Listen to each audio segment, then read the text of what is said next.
Assalamualaikum warahmatullahi wabarakatuh. Terima kasih para pendengar setia. Kali ini kisah yang akan dibacakan adalah peranan Sunan Giri dalam peresmian Masjid Demak.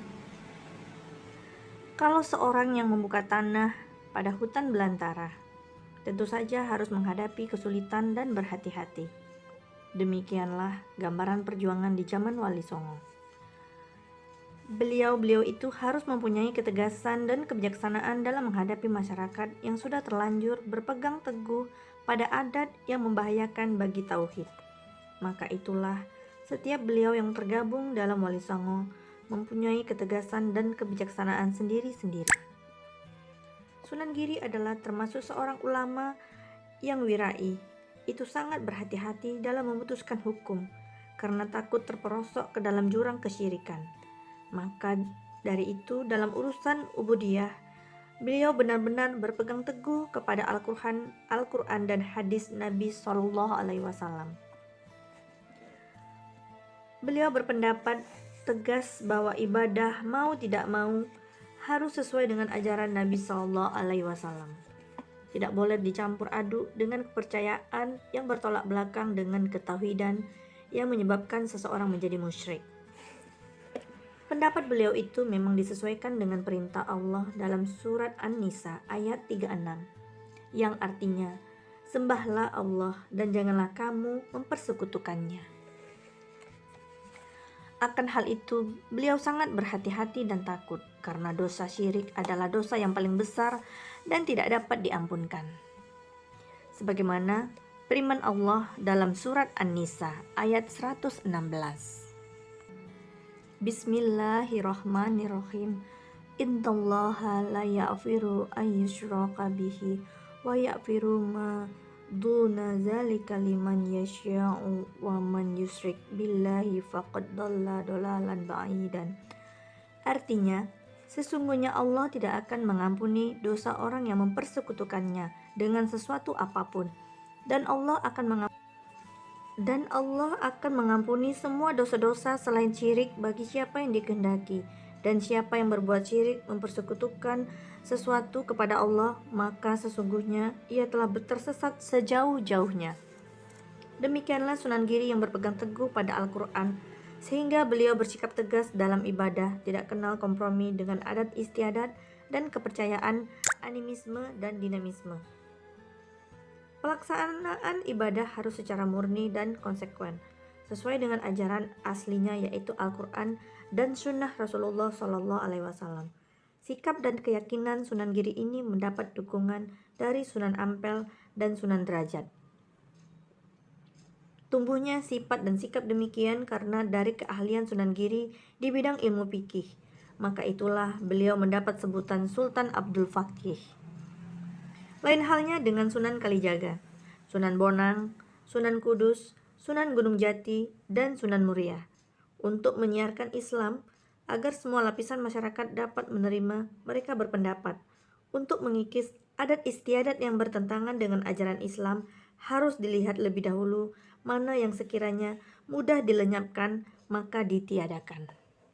Adapun yang sukar dihilangkan, sementara dibiarkan agar tidak terjadi usaha kekerasan dalam penyebaran Islam. Dan mengikuti adat masyarakat yang kemudian dari sedikit ke sedikit diarahkan kepada ajaran Islam, agar mereka menerima dengan baik. Hal ini mereka lakukan dengan tujuan untuk merebut simpati masyarakat agar mau diajak berkumpul, mendekat dan bersedia mendengarkan apa sebenarnya Islam itu. Demikianlah di dalam Wali Songo yang terdapat dua aliran yang nampak seolah-olah bertentangan pendapat itu, tetapi sebenarnya bertujuan satu, yakni kepada agama tauhid. Namun jalan yang dilalui saja yang berbeda. Mereka tetap menjaga ukhuwah Islamiyah dan persatuan serta saling menghargai dan berbuat bijaksana terhadap pendapat lain. Dalam ukhuwah Islamiyah telah mereka tampakkan ketika mendirikan Masjid Demak, juga ketika membantu Raden Fatah mendirikan kerajaan Demak Bintoro dan menyerang Majapahit. Mereka bersatu padu dan bergotong royong sehingga tidak terjadi sedikit pun perselisihan. Adapun saling menghargai antara kedua pihak dan kebijaksanaan mereka telah terbukti pada waktu peresmian Masjid Demak. Sunan Kalijaga mengajukan pendapatnya agar peresmian dibuka dengan pertunjukan wayang kulit. Pada waktu itu, bentuknya masih wayang beber, yakni kulit binatang yang dibentuk dengan gambar manusia. Akan pendapat Sunan Kalijaga ini, Sunan Giri menolak dengan kebijaksanaan, memperingatkan bahwa wayang yang bergambar manusia itu hukumnya haram menurut ajaran Islam. Apa yang diutarakan Sunan Giri itu sesuai dengan sebuah hadis riwayat Bukhari dan Muslim. Sumber riwayat dari Ibnu Abbas radhiyallahu anhu berkata, Rasulullah SAW telah bersabda, Bismillahirrahmanirrahim. Kullu musyarifin nari yuj'alu lahu bikulli syuratin syarraha nafsun fayu'azbuhu fi jahannam. Qala Ibnu Abbasin fa in kunta la ubadda fa'ilan fashinnahi syajara wa mala ruha fihi. Artinya, tiap-tiap pelukis di dalam neraka, tiap-tiap lukisannya akan diberi nafas untuk menyiksanya dalam neraka jahanam. Ibnu Abbas berkata, kalau kamu harus melukis, maka lukislah pohon dan apa-apa yang tidak bernyawa. Hadis Bukhari dan Muslim mengusulkan peresmian dibuka dengan pagelaran wayang kulit untuk mengumpulkan rakyat dan baru boleh masuk kalau sudah membayar dengan mengucapkan 2 kalimat syahadat sebagai karcisnya. Karena mendapat peringatan dari Sunan Giri tentang hukumnya wayang yang semacam itu, maka Sunan Kalijaga mengadakan kompromi dengan Sunan Giri. Sunan Kalijaga merubah bentuk wayang itu menjadi seperti bentuk yang ada di zaman kita ini, sehingga demikian wayang kulit tidak bisa lagi disebut sebagai gambar manusia. Dalam sidang para wali, Sunan Kalijaga membawa wayang kreasinya dan menunjukkan kepada para wali. Karena ternyata dirubah bentuk wayang itu mirip karikatur, maka Sunan Giri pun menyetujui wayang yang semacam itu digunakan sebagai media dakwah. Akhirnya, sudah tidak ada lagi masalah dalam peresmian Masjid Demak. Akan diawali dengan sholat Jumat yang kemudian dilanjutkan pertunjukan wayang oleh Ki Dalang Sunan Kalijaga.